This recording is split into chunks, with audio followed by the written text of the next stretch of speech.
ஆண்டவருடைய அன்பு குழந்தைகளே, எல்லாரும் கேட்பாங்க, நல்ல நேரம் எந்த நேரம்?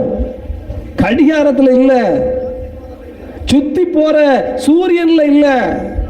நீங்க எப்போ கடவுளோட இணைஞ்சீங்களோ அப்பத்தான் உங்களுக்கு நல்ல நேரம், அப்பத்தான் உங்களுக்கு விடியலின் நேரம், அப்பத்தான் உங்களுக்கு ஆசீர்வாதத்தின் நேரம், அப்பத்தான் உங்களுக்கான நேரம். காலையில் எத்தனை மணிக்கு விடியும்? பொதுவா காலையில் எத்தனை மணிக்கு விடியும்?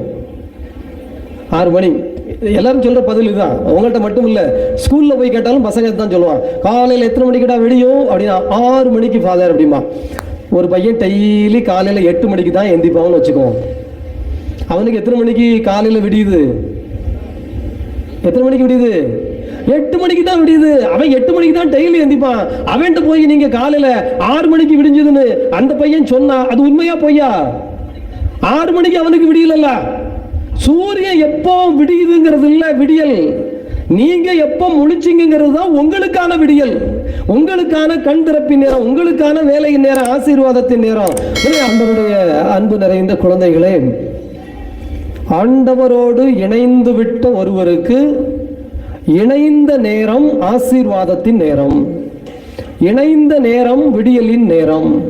ஆண்டவரோடு இணைந்து விட்ட ஒருவருக்கு எந்த நேரத்தில் கடவுளோடு இணைந்தாரோ அந்த நேரம் நல்ல நேரம் என்று நாம் எடுத்துக்கொள்ளலாம்.